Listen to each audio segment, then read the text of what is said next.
बघा आपण problem number 23 बघणार आहे, पेज नंबर 17वरचा. ह्या प्रॉब्लेममध्ये बघा काय दिले. ए टू सी मध्ये एक युडिएल आहे 20 किलो न्यूटन पर मीटरचा. डी पॉईंटचा लोड आहे 40 किलो न्यूटन. एफ पॉईंटचा पॉईंट लोड आहे 10 किलो न्यूटन. बी पॉईंटला आणि ई पॉईंटला सपोर्ट दिला आहे, म्हणजे तिथं काय येणार रिॲक्शन.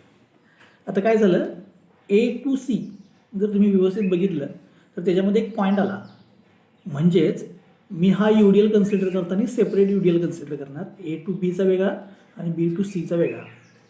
ठीक आहे, मग मी ए टू बीचा युडिएलचा फोर्स लिहितो. ए टू बी बघा किती येणार, 20 इंटू डिस्टन्स 1. सो ए बीच्या बरोबर सेंटरला 20 इंटू 1 म्हणजे 20. ओके, आणि किती डिस्टन्सला ॲक्ट होणार हे 1चा हाफ म्हणजे 0.5. हा झाला बघा तुमचा ए टू बीचा युडिएल. नंतर कुठला असणार आहे B two C. B two C बघा इंटेन्सिटी आहे 20, डिस्टन्स आहे 3. सो 20 इंटू 3 म्हणजे हे किती येणार 60. बरोबर कुठे ॲक्ट होणार बी सीच्या सेंटरला. बी सीच्या सेंटरला म्हणजे डिस्टन्स येणार 1.5. ओके, आता ह्या प्रॉब्लेममध्ये मी युडिएलचे जे काही लोड आहेत ते लिहून घेतलेले आहेत बरोबर त्यांच्या सेंटरला. आता मला रिॲक्शन्स कॅल्क्युलेट करायला पाहिजे.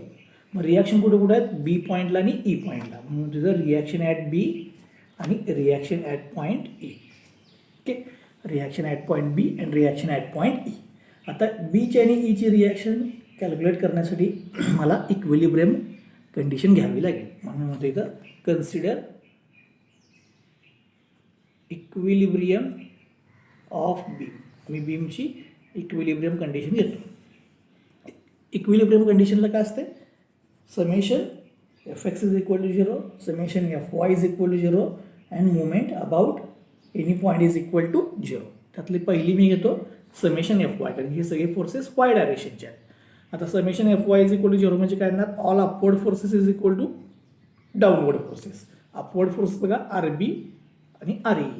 So R B plus R E is equal to upward forces is equal to काय यायला पाहिजे आता downward forces. Downward forces count करा, 20 प्लस 60 म्हणजे 80 प्लस 40 म्हणजे 120, 120 प्लस 10 म्हणजे 130. बरोबर आहे. सो टोटल लोड झाला 130. Equation number 1. ओके, तर हे मला इक्वेशन 1 मिळालं. सगळ्याची समेशन किती दिलेलं आहे 130. आता मला एक इक्वेशन मिळाले, मला दुसरं इक्वेशन पाहिजे आहे. मग दुसऱ्या इक्वेशनसाठी आपण काय करतो नेहमी, moment about any end point is equal to 0. End पॉईंटलाच घ्यायचा, सॅगिंग होगिंगनी कन्सिडर करताना एंड पॉईंटला. तर मी कुठला पॉईंट घेतो ए पॉईंटचा मोमेंट लिहितो. So second condition summation of moment about end point is equal to 0 equal to. बघा आता मी मोमेंट लिहितो, ह्या एंडनी स्टार्ट करतो. 10 इंटू डिस्टन्स हे किती आहे बघा 7. सो 10 इंटू 7 हे ए पॉईंट जर फिक्स झाला तर हे डाऊनवर्ड बेंड होईल. डाऊनवर्ड बेंड म्हणजेच हॉगिंग, हॉगिंग म्हणजे minus. Okay, so 10 into 7 hogging, downward bending म्हणजे हॉगिंग. त्यानंतर सेकंड बघा R E into distance 6. R E into distance 6. तर याचं बेंडिंग बघा ए पॉईंट फिक्स झाला तर कसं असणार अपवर्ड. अपवर्ड बेंडिंग म्हणजे सॅगिंग, सॅगिंग म्हणजे positive. So R E into 6 काय आलं पॉझिटिव्ह. त्यानंतर 40 इंटू डिस्टन्स 4.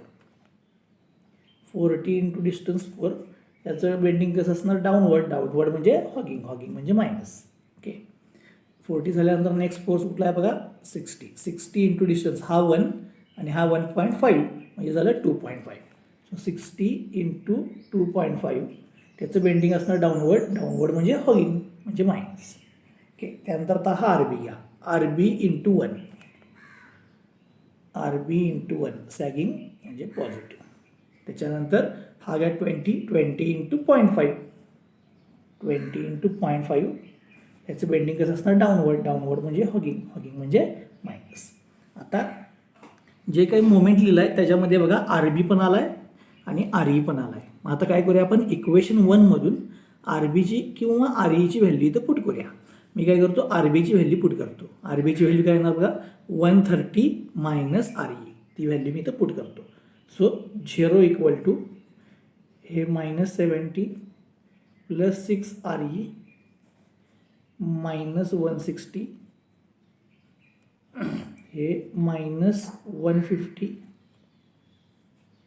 प्लस आता आर बीची किंमत काय बघा, आर बीची किंमत 130 minus R E, 130 minus R E, ही मी आर बीची व्हॅल्यू पुट केली मायनस 10. इक्वेशन सॉल्व केलं तर मला आता काय मिळणार, आर ईची किंमत मिळणार. हे 6 आर ई आणि हा 1 आर ई प्लस 6 मायनस 1 म्हणजे झाले 5 आर ई. आता राहिलेल्या सगळ्या ज्या व्हॅल्यू आहेत ह्या 1 2 3 4 5 ह्या सगळ्या मी तिकडे ट्रान्सफर करतो. बघा -70 हा -160 हा -150 हा प्लस आहे बरोबर, सॉरी हा मायनस आहे.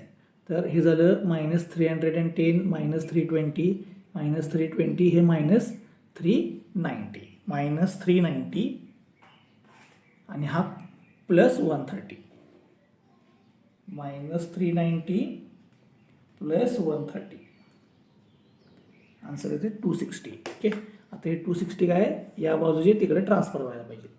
So 260. So R E is equal to किती येणार बघा, 260 divide by 5. So divide by 5 जे आन्सर आलं 52.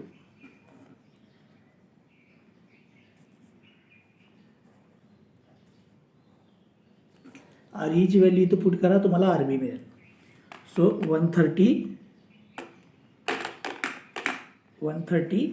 मायनस 52 इक्वेशन 1 मध्ये पुट केलं तर आर बी आला 78. म्हणजे मला रिॲक्शन्स डिटरमाइन झाल्या. ओके, आता रिॲक्शन डिटरमाइन झाल्यानंतर मी काय करणार, shear force calculation and bending movement calculation. Okay, आता शिअर फोर्स आणि बेंडिंग मुवमेंट कॅल्क्युलेशन मला करायचं आहे. त्याच्या आधी फक्त मी एकदा हे व्हॅल्यूज सगळ्या एकदा बरोबर आहेत का बघून घेतो, म्हणजे मला पुढे जायला बरं. 10 × 7 बरोबर, आर ई × 6 बरोबर आहे, 40 × 5. हो इथं चुकलं इथं, हा 40 आहे इंटू हा 5 आहे, 5. ओके,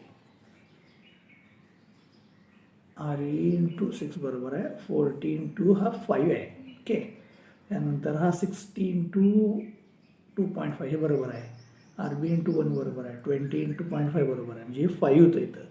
सो 20 × 5 म्हणजे हे 70 बरोबर आहे, हे बरोबर आहे. इथं झालं 200. की कॅल्क्युलेशनमध्ये थोडा घोळ झाला, 200. त्यानंतर हा 60 120 बरोबर आहे, हे 150 बरोबर आहे, हा हे बरोबर आहे, हे बरोबर आहे. म्हणजे 200 झालं तर हा 300 यायला पाहिजे बरोबर आहे. 200 350 350 360 आणि हे 70 म्हणजे 430 प्लस 130 म्हणजे 300 डिवाइड बाय 5 म्हणजे 60, म्हणजे आर ईची किंमत 60 आहे. आर ईची किंमत 60 आहे. याचा अर्थ आर बी हा किती येणार, 70.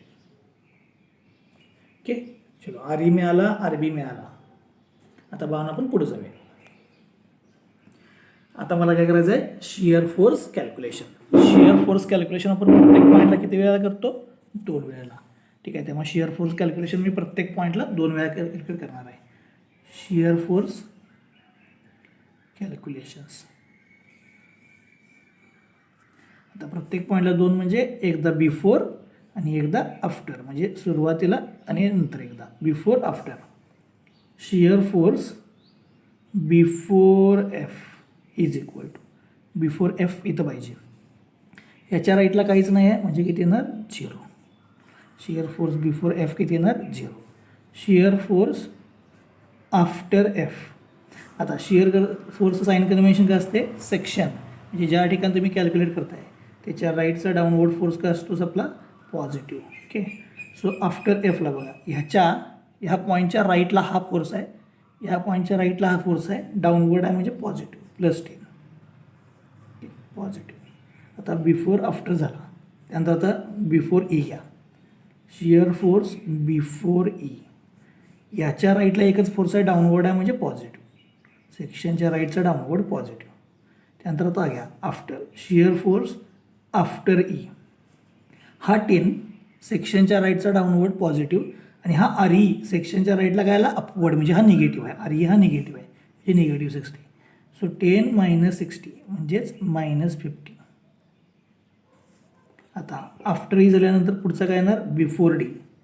Shear force before D. Before D बघा पुन्हा हे दोनच फोर्सेस आहेत म्हणजे हीच व्हॅल्यू येणार मायनस 50. बिफोर डी झाल्यानंतर नेक्स्ट काय येणार after D. Shear force after D. आता काय आहे अगोदरचे कॅल्क्युलेशन केलेले फोर्सेस तसेच ठेवतो. नवीन फक्त जो आला आहे तो सेक्शनच्या राईटचा डाऊनवर्ड म्हणजे पॉझिटिव्ह आला आहे. म्हणजे हे minus 50 plus 40 is equal to minus 10. ठीक आहे. आफ्टर डी झाला की before C. Next shear force before C. याच्या राईटला पुन्हा आहे तेच फोर्सेस आहेत minus 10. Shear force after C. After C check करा इथं पुन्हा याच्या राईटला आहे तेच फोर्सेस आहेत म्हणजे मायनस 10 आहे तोच फोर्स राहणार. आता मध्ये कुठेही थांबायचं नाही आपल्याला दिलेल्याच पॉईंटला जायचं. सीवरून मी कुठे येणार बिफोर बीला. शिअर फोर्स बिफोर बी. बिफोर बी चेक करा. बिफोर बी हे आहे ते फोर्सेस आहेतच. ॲडिशनल आला 60 सेक्शनच्या राईटचा डाऊनवर्ड. सो मायनस 10 प्लस 60 म्हणजेच 50. ओके. आता बिफोर बी झाल्यानंतर नेक्स्ट काय येणार आफ्टर बी. इथं आफ्टर बी हे सगळे फोर्सेस ऑलरेडी कॅल्क्युलेट केलेत. आता नवीन फक्त आला आर बी सेक्शनच्या राईटचा अपवर्ड म्हणजे निगेटिव्ह आर बी. याचा अर्थ शिअर फोर्स आफ्टर बीला अगोदरचे 50 आहेतच आणि हा आर बी ॲडिशनल आला सेक्शनच्या राईटचा अपवर्ड. सेक्शनच्या राईटचा अपवर्ड म्हणजे निगेटिव्ह. निगेटिव्ह म्हणजे मायनस आर बी. आर बीची व्हॅल्यू किती आहे 70. So minus 70 is equal to minus 20. Okay. After B झाला. त्यानंतर आता घ्या बिफोर ए. बिफोर एला बघा सगळे फोर्सेस हे झालेले आहेतच. आता हा सेक्शनच्या राईटचा डाऊनवर्ड प्लस 20 आला. So shear force before A minus 20 हा ऑलरेडी अगोदरची कॅल्क्युलेशन केलेली हे सगळे फोर्सेस. त्यात आता हा 20 ॲडिशनल आला सेक्शनच्या राईटचा downward. So plus 20 is equal to 0. हा बिफोर ए झाला. आता लास्टचं कॅल्क्युलेशन राहिले after A. After A shear force after A is equal to 0. का बीम संपला तिथनं पुढे शिअरिंग ॲक्शन होणार नाही. ओके. आता माझे सगळे शिअर फोर्सचे कॅल्क्युलेशन संपलेले आहेत. मी याच्यावर काय करणार आहे आता शिअर फोर्स डायग्रॅम ड्रॉ करणार आहे. ठीक आहे. फक्त प्रोजेक्शन घेऊन ठेवतो सगळे मला त्याप्रमाणे व्हॅल्यूज पुट करता येतील. सगळ्यात पहिल्यांदा मी शिअर फोर्स डायग्राम काढणार आहे. आता शिअर फोर्स डायग्राम ड्रॉ करण्यासाठी मी एक हॉरिझॉन्टल लाईन घेतो 0ची आणि आता सगळ्या व्हॅल्यूज मार्क करतो. बघा बिफोर एफ 0 आहे. आफ्टर एफ प्लस 10 प्लस गेलो 10. Before E plus 10. बघा अगोदरचा लोड कुठला आहे पॉईंट लोड. पॉईंट लोडचा एस एफ डी कसा असतो हॉरिझॉन्टल स्ट्रेट लाईन. नंतर आता आफ्टर ई आहे मायनस 50 म्हणजे खाली जावं लागेल मला मायनस 50. त्यानंतर बिफोर डी पण मायनस 50 आहे. अगोदरचा लोड बघा काय पॉईंट लोडचा एस एफ डी कसा येणार हॉरिझॉन्टल स्ट्रेट लाईन. आता हा झाला बिफोर डी. आता नेक्स्ट घ्या आफ्टर डी मायनस 10.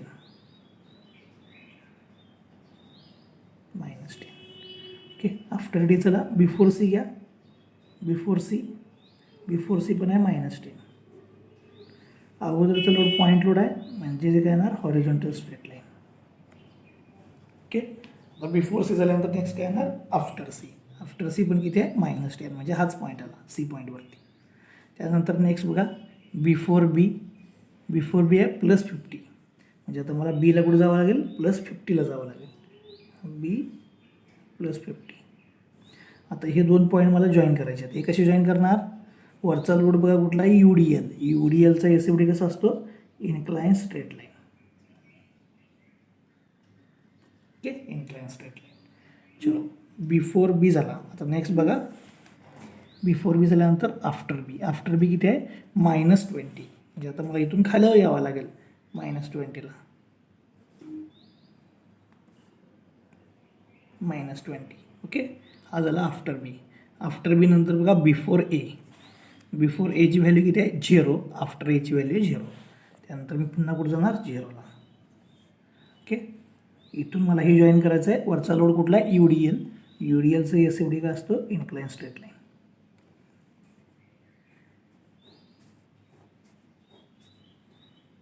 ओके, हे पॉझिटिव्ह आहे, हे पॉझिटिव्ह आहे, हे निगेटिव्ह आहे, हे निगेटिव्ह आहे. बघा, आता आपली बघा शियर फोर्स डायग्राम तयार झाली. आता ही शियर फोर्स डायग्राम ड्रॉ करताना काय झालं बघा, तर ह्या मधल्या एका पॉईंटला म्हणजे बी आणि सीच्या मध्ये शियर फोर्सची व्हॅल्यू काय झाली? 0 झाली. म्हणजे हा कुठला आला? पॉईंट ऑफ कॉन्ट्रास्ट शियर आला. Point of contrast shear. Okay, तर माझं शियर फोर्स कॅल्क्युलेशन झाले. पॉईंट ऑफ कॉन्ट्रास्ट शियरची व्हॅल्यू आपण डिटरमाइन करायची, पण कधी? बेंडिंग मोमेंट डायग्रामचं कॅल्क्युलेशन आणि बेंडिंग मोमेंट डायग्राम ड्रॉ झाल्यानंतर सगळ्यात शेवटला करायचं. ठीक आहे, त्यामुळे मी आता याच्या पुढचं नेक्स्ट कॅल्क्युलेशन काय करणार आहे? Bending moment calculation. ओके, आता बेंडिंग मोमेंट कॅल्क्युलेशनसाठी थोडंसं बघा, मी बेंडिंग मोमेंट कॅल्क्युलेशन इथं लिहितो आहे.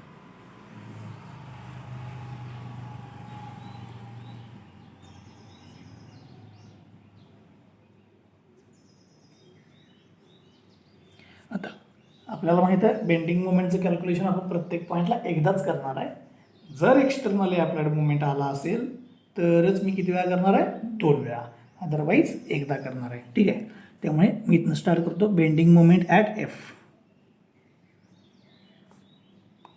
बघा, याच्या राईटला काहीच फोर्स नाही, म्हणजे बेंडिंग मोमेंट ॲट F किती येणार? 0. त्यानंतर आता नेक्स्ट घ्या E. Bending moment at E. E पॉईंटचा बेंडिंग मोमेंट बघा, ई पॉईंटचा याच्या राईटला किती फोर्सेस आहेत? 1. 10 इंटू डिस्टन्स 1. 10 इंटू 1. पण 10 इंटू 1 लिहिल्यानंतर हा डाऊनवर्ड बेंड होणार, म्हणजे हॉगिंग आहे. हॉगिंग म्हणजे minus. So -10 kilonewton metre. E पॉईंटचा बेंडिंग मोमेंट मिळाला. ईचा बेंडिंग मोमेंट झाल्यानंतर नेक्स्ट कुठला येणार? डी. आता डी पॉईंटचा बेंडिंग मोमेंट पाहिजे. So bending moment at D. D पॉईंटचं बेंडिंग मोमेंट बघा, कॅल्क्युलेशन सांगतो. हा 10 इंटू 2 डाऊनवर्ड बेंडिंग म्हणजे hogging, RE into 1 upward bending म्हणजे सॅगिंग. 10 इंटू 2 हॉगिंग आणि RE इंटू 1. आता REची व्हॅल्यू किती आहे? 60. So 60 into 1 sagging positive. म्हणजे किती ना? 60 - 20 म्हणजे 40. ओके, डी पॉईंटचा बेंडिंग मोमेंट मिळाला. तर पुन्हा वर जातो. डी झाल्यानंतर नेक्स्ट कुठला पॉईंट आहे बघा? सी. सीची कॅल्क्युलेशन सांगतो. हा 10 इंटू डिस्टन्स 3 डाऊनवर्ड बेंडिंग म्हणजे हॉगिंग म्हणजे minus. So 10 into 3 minus. RE into 2 sagging म्हणजे प्लस. आणि 40 इंटू 1 हॉगिंग म्हणजे मायनस. सगळे कॅल्क्युलेशन लिहितो. Bending moment at C. 10 into 3 hogging म्हणजे मायनस. RE इंटू 2 सॅगिंग म्हणजे प्लस. त्यानंतर 40 इंटू 1 हॉगिंग म्हणजे मायनस. हे झाले 120, 80, 50.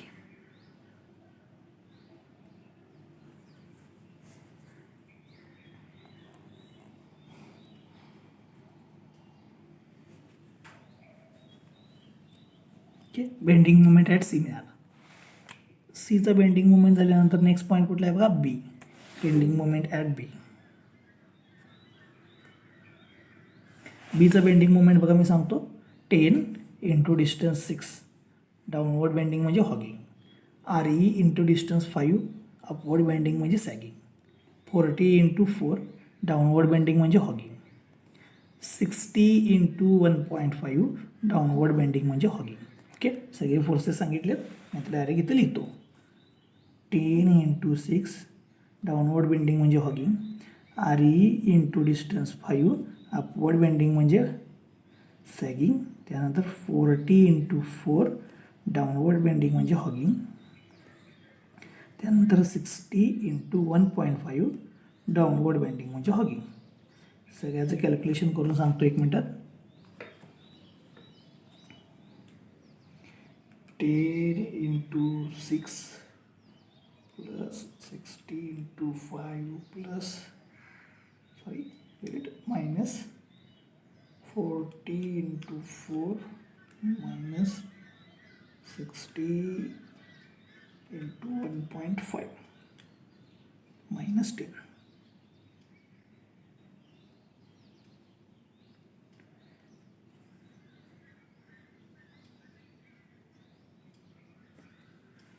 आता बीचा बेंडिंग मोमेंट मिळाला. आता राहिला कोणता? End point. सिम्पली सपोर्टेड किंवा ओव्हरहँगिंग बीममध्ये एंड पॉईंटचा बेंडिंग मोमेंट किती होते? 0. त्यामुळे एचा तुम्ही कॅल्क्युलेट केला बेंडिंग मोमेंट, तर bending moment at a is equal किती यायला पाहिजे? 0. चलो, सगळ्या बेंडिंग मोमेंटच्या व्हॅल्यूज माझ्याकडे आहे. आता मी काय करणार आहे? याची डायग्रॅम ड्रॉ करणार. ठीक आहे, डायग्रॅम काय असणार बघा, आता दाखवतो. बेंडिंग मोमेंट डायग्रॅम ड्रॉ करतो. परत एक हॉरिझॉन्टल लाईन घेतो, रेफरन्स लाईन, आणि या रेफरन्स लाईनवरती मी आता सगळ्या व्हॅल्यूज प्लॉट करतो. प्लॉट करण्यासाठी स्टार्ट करतो एफ पॉईंटपासून. एफचा बेंडिंग मोमेंट 0 आहे. एफचा बेंडिंग मोमेंट 0. ईचा बेंडिंग मोमेंट बघा, एफचा 0 होता. ईचा बेंडिंग मोमेंट, ईचं बेंडिंग मोमेंट आहे -10. खालच्या साईडला घेतलं बघा. वरती जायचं. अगोदरचा लोड कुठला आहे? अगोदरचा लोड पॉईंट लोड आहे. पॉईंट लोडचा BMD कसं येणार? Incline straight line. किंवा इथं बघायचं, इथं हॉरिझॉन्टल लाईन आहे, तर इथे काय यायला पाहिजे? इन्क्लाइन लाईन यायला पाहिजे. ठीक आहे, आपण बघितलं sign convention. Shear force bending moment for point load UDL आणि UVL. ओके, चलो, आता हे झालं बघा तो इन्क्लाइन स्ट्रेट लाईन. पुढे जातो. बेंडिंग मोमेंट ॲट ई झाल्यानंतर नेक्स्ट कुठला पॉईंट आहे? D. आता मला डीचा बेंडिंग मोमेंट दाखवायचा. इथं डीचा बेंडिंग मोमेंट किती आहे बघा? 40. ठीक आहे, त्यामुळे +40 म्हणजे वर जायला पाहिजे मला, +40. आता हे 2 पॉईंट मला जॉईन करायचे आहेत. कशी जॉईन करणार? इथे यायचं. इथं हॉरिझॉन्टल स्ट्रेट लाईन आहे, याचा अर्थ इथं काय येणार? Incline straight line. किंवा बीममध्ये जायचं. अगोदरचा लोड कुठला आहे बघा? Point load. पॉईंट लोडचा BMD काय येणार? Incline straight line. Okay, incline straight line. चलो, आता माझं D पॉईंटचा बेंडिंग मोमेंट ड्रॉ झाला आहे. डीचा झाल्यानंतर नेक्स्ट पॉईंट आहे C. सीचा बेंडिंग मोमेंट किती आहे बघा? 50. ओके, आता C पॉईंटला मार्क करू. हा C पॉईंट आहे, 50 मार्क करायचा आहे. 50. आता हे 2 पॉईंट जॉईन करायचे आहेत. इथं हॉरिझॉन्टल स्ट्रेट लाईन आहे, म्हणजे इथं काय येणार? इन्क्लाइंड. किंवा वरती जायचं. अगोदरचा लोड पॉईंट लोडचा BMD incline straight line. C point झाला. त्यानंतर नेक्स्ट पॉईंट कुठला आहे? B. आता मला B पॉईंट मार्क करायचा आहे. B पॉईंटची व्हॅल्यू किती आहे बघा? -10. आता B पॉईंटची व्हॅल्यू -10 मार्क करू. इथं -10. तर हे 2 पॉईंट मला जॉईन करायचे आहेत. आता हे 2 पॉईंट कसे जॉईन करणार? वरती इथं काय बघा? इन्क्लाइन लाईन आहे, म्हणजे इथं काय यायला पाहिजे? पॅराबोला. किंवा UDLचा BMD हा काय असतो? पॅराबोला. त्यामुळे हे 2 पॉईंट पॅराबोलाने जॉईन होतील. हा पॅराबोला आहे.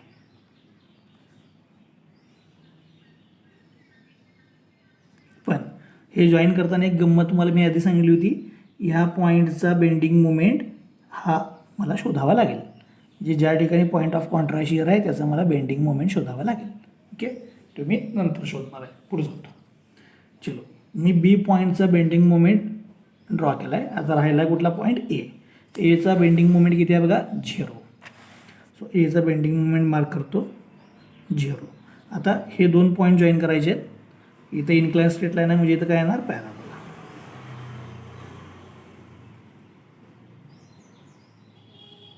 सगळे पॉईंट्स मार्क झालेले आहेत. डायग्राम माझी कंप्लीट झालेली आहे. ही तुमची 0ची लाईन, हे निगेटिव्ह आहे, हे निगेटिव्ह आहे, आणि हे सगळं पॉझिटिव्ह आहे.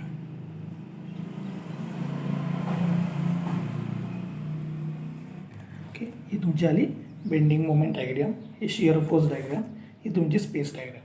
आता या डायग्राममध्ये फक्त 2 गोष्टी नाही आहेत. कोणत्या गोष्टी नाही आहेत त्या एकदा मी क्लिअर करतो.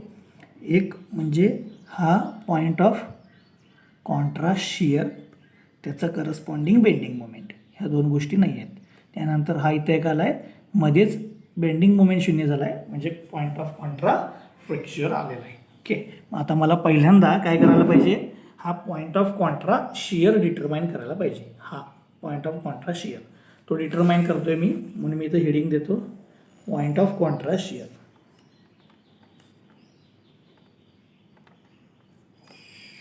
डिटरमाइन करण्यासाठी बघा मी काय करणार आहे आता, point of Contra shear determine करण्यासाठी इथं पहिल्यांदा जावा या फिगरमध्ये, चेक करा इथे इन्क्लाइन लाईन आहे. इन्क्लाइन लाईन आहे याचा अर्थ मला सिम्युलर ट्रायंगलची प्रॉपर्टी यूज करता येते. सिम्युलर ट्रायंगलची प्रॉपर्टी, या बाजूचा आणि या बाजूचा ट्रायंगल ड्रॉ करायचा.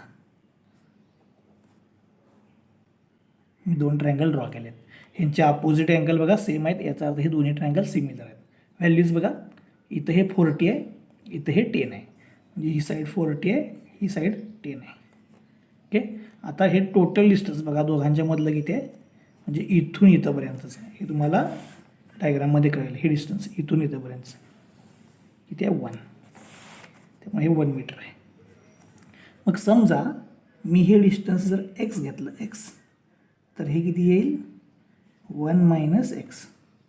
आता सिमिलर ट्रायंगल आहेत, याचा अर्थ त्याची प्रॉपर्टी काय, साईड्सचे रेशो काय यायला पाहिजेत सेम. यांच्या साईड्सचे रेशो घ्या. 40 / 1 - x is equal to 10 / x. 40 / 1 - x is equal to 10 / x. Cross multiply करतो, हे झालं 40x, हे मल्टिप्लाय करा 10 - 10x.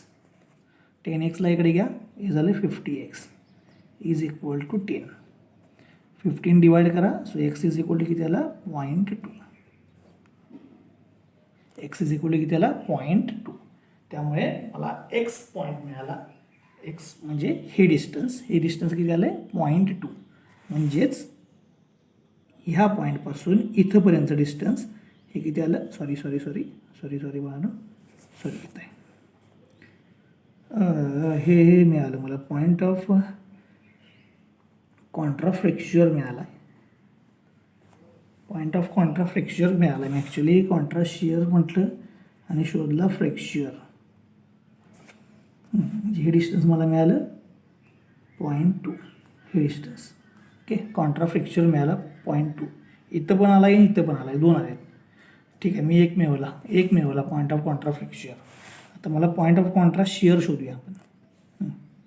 Point of Contra shear,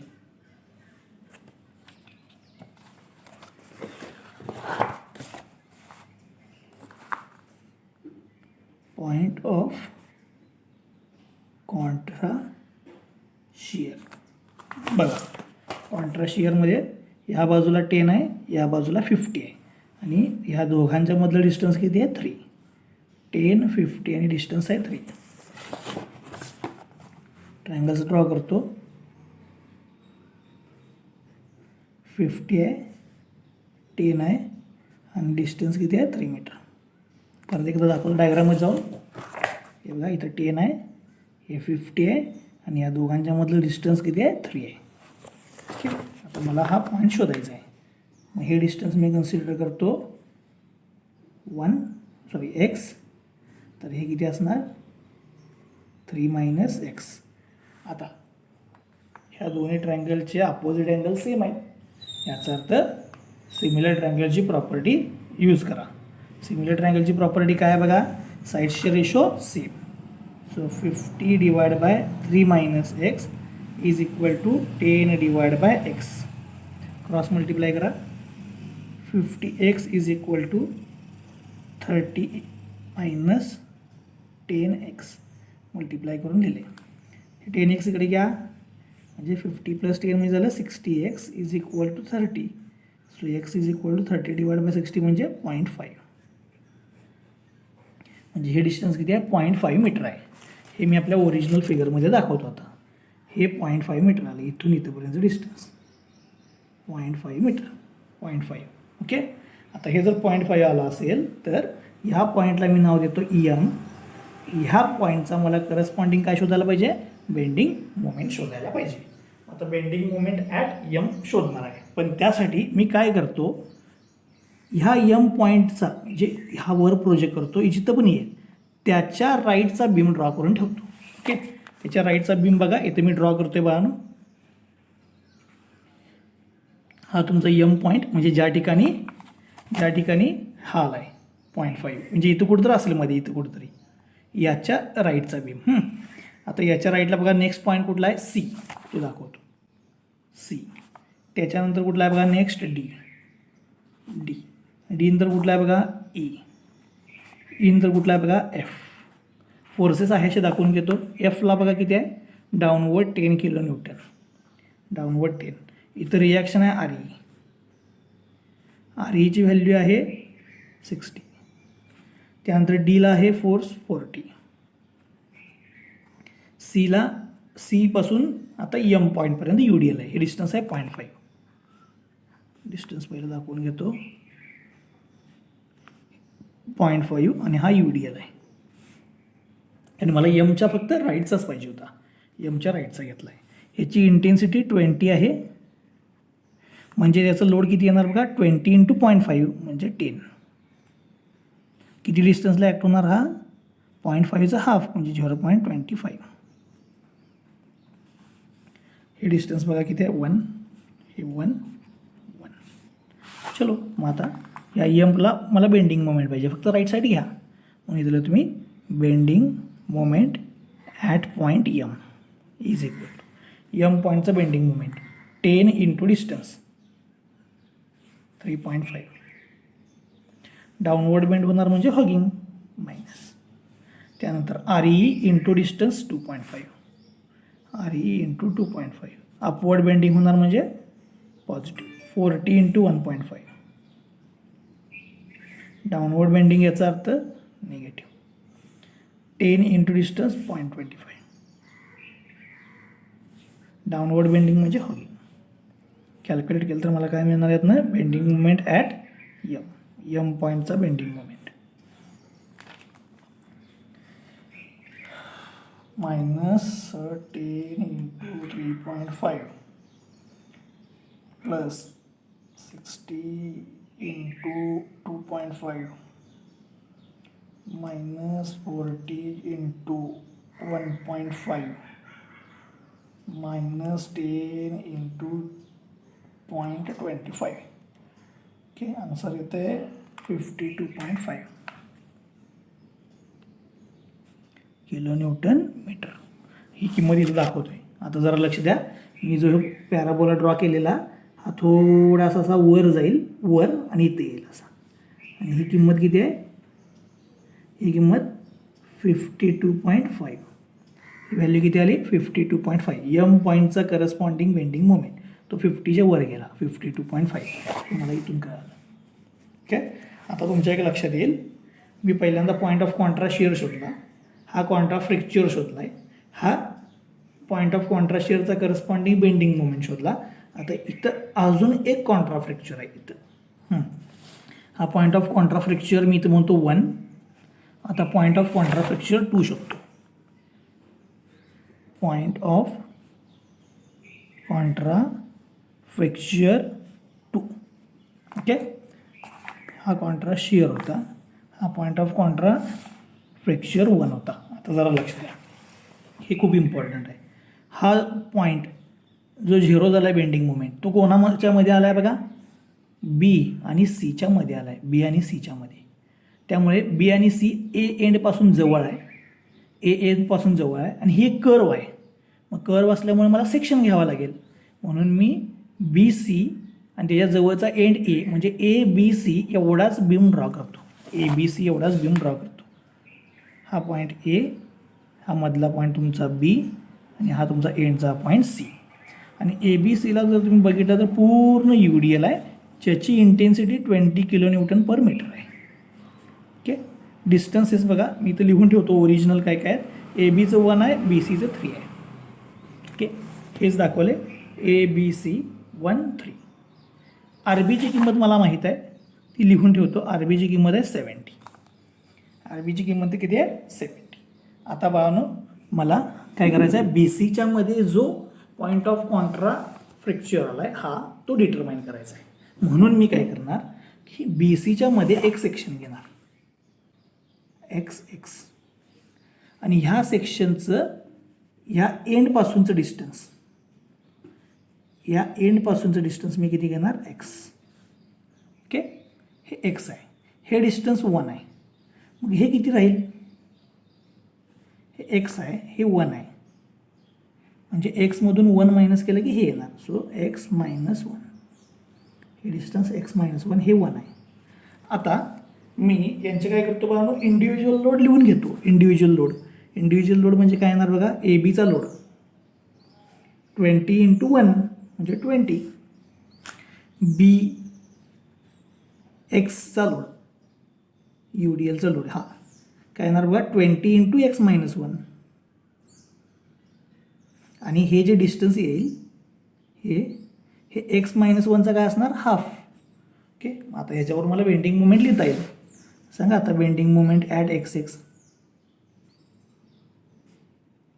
bending moment at x6, इथं बेंडिंग मोमेंट पाहिजे लेफ्टनी घ्यायचा. 20 × डिस्टन्स, 20 × आता हे डिस्टन्स किती येणार बघा, इथून इथंपर्यंतचं डिस्टन्स हे टोटल एक्स आहे. या एक्समधून हे मायनस करा एवढं 0.5. सो एक्स मायनस 0.5 बरोबर. टोटल एक्स त्यातनं हे एवढं मायनस केलं की हे राहते एक्स मायनस 0.5. त्यानंतर आता आर बी घ्या. आर बी किती आहे बघा 70 × हे डिस्टन्स किती आहे एक्स मायनस 1, एक्स मायनस 1. आता हा घ्या 20 × एक्स मायनस 1 × हे डिस्टन्स किती आहे बघा एक्स मायनस 1चा हाफ. आता जरासं कॅल्क्युलेशन जरा डिफिकल्ट होणार. पहिलं मी सांगतो 20 × हे डिस्टन्स, 70 × हे डिस्टन्स, 20 × एक्स मायनस 1 × हे डिस्टन्स. ओके, चलो आता बघा मी कॅल्क्युलेशन करतो. मला फक्त सांगा बेंडिंग मोमेंट ॲट x6 म्हणजे इथं किती घ्यायचं आहे मला. हा बेंडिंग मोमेंट किती झाला आहे 0 झाला आहे, म्हणजे तुम्हाला 0 घ्यावा लागेल. सो 0 इज, आता मी जरासं हे आत मल्टिप्लाय करतो. हे झालं 20x, हे झालं -10, 20 × 0.5. सॅगिंग हॉगिंग लिहायचं राहिलं माझ्याकडनं, सॉरी. हा डाऊनवर्ड बेंडिंग म्हणजे हॉगिंग, हा अपवर्ड बेंडिंग म्हणजे सॅगिंग, हा डाऊनवर्ड बेंडिंग म्हणजे हॉगिंग. ओके, म्हणजे हे झालं -20x आणि हा झाला +10. मायनसनं मल्टिप्लाय केल्यावर मायनस मायनस प्लस, हे +70x -70. आता इथं बघा 2 आणि हा झाला 10, -10 × एक्स मायनस 1चा square, X minus 1 × X minus 1, X minus 1चा स्क्वेअर. हे सिम्प्लिफाय करावं लागेल मला. हे 70 आणि हे म्हणजे झाले 50x, हा 10 आणि हा म्हणजे झाला -60. आता हे फक्त राहिले 10 तसाच ठेवतो आणि एक्स मायनस 1चा स्क्वेअर लिहितो. काय येणार बघा x² म्हणजे a² मायनस 2ab, 2ab म्हणजे 2x प्लस b² म्हणजे 1, 1चा स्क्वेअर 1 आला. आता हे परत आत मल्टिप्लाय करा. So 50x -60 -10x² minus minus plus 20x -10. Question simplify करतो. -10x², हे +70x, हे +70. ओके, सगळ्या टर्म तिकडे ट्रान्सफर करतो. सो 10x², 10 कॉमन आहे तिकडे घेऊन जावा म्हणजे राहिला x² plus 7x plus sorry 10 common घेतला. 0 इज इक्वल टू बाहेर गेला तो -x² प्लस 7x प्लस 7. तर इकडे घ्या. So x² - 7x - 7 is equal to 0. Okay, तर हे इक्वेशन क्वाड्रॅटिक आहे. कसं सॉल्व करणार, x is equal to solve करणार quadratic equation -b plus minus root b² - 4ac divide by 2a. -b म्हणजे मायनस मायनस प्लस झाला, प्लस मायनस रूट b² म्हणजे 7² minus 4 × a किती आहे बघा a 1 × c किती आहे -7, मायनस मायनस हा झाला प्लस 7 डिवाइड बाय 2 × 1 किती a किती आहे बघा 1. एक्सचं 2 आन्सर मिळतील, एकदा प्लस कन्सिडर करून आणि एकदा मायनस कन्सिडर करून. ओके, जरा मी सॉल्व करतोय.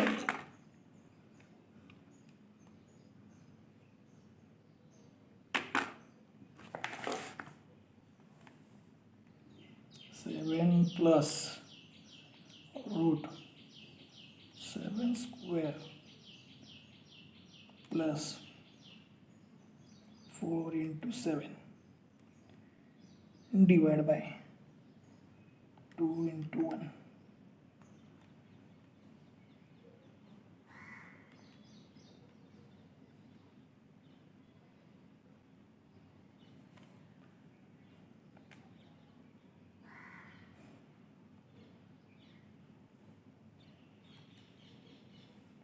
प्लस घेऊन आन्सर आले 7.88.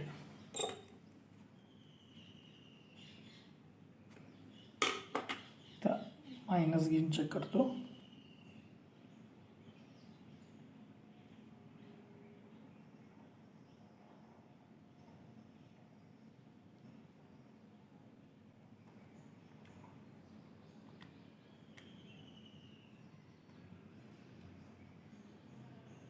मायनस 0.88.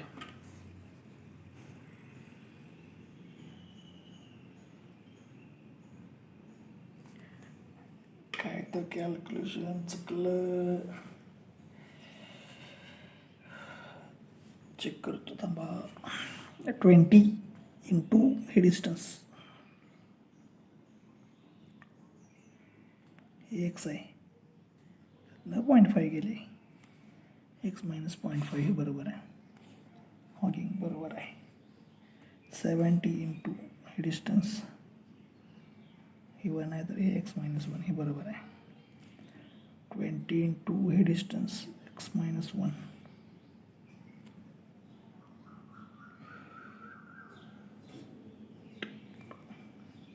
जरा करेक्ट करतो, हे खोडतो जरासं, करेक्शन करतो इथं बघा.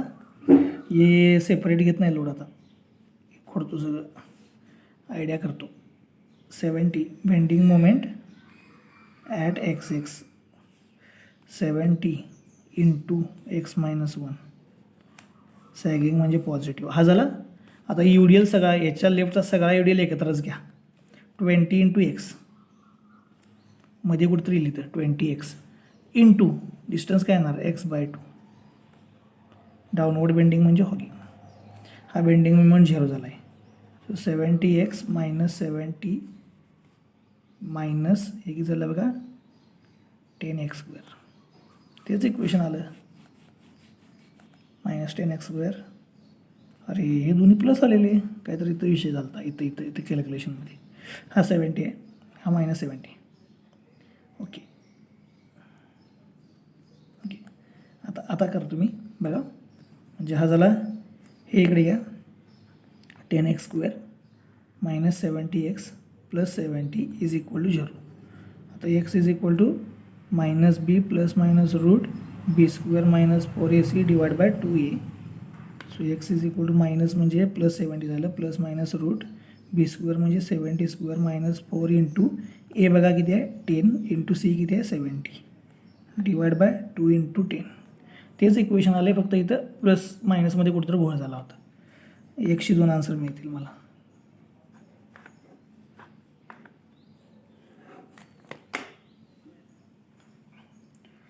कॅल्क्युलेशन करतोय, 1 मिनिट थांबा फक्त.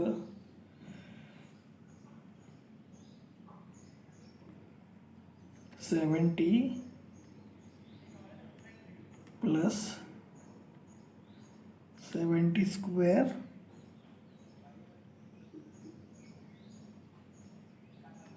Minus 4a into C 70 into 10 divide by 2 into A.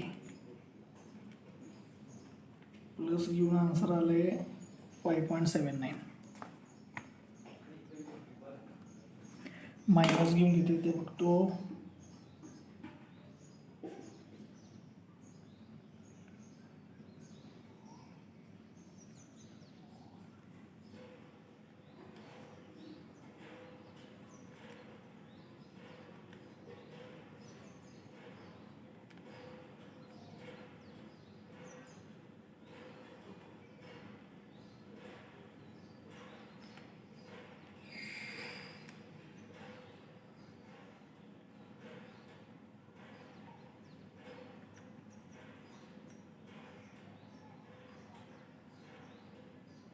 1.2.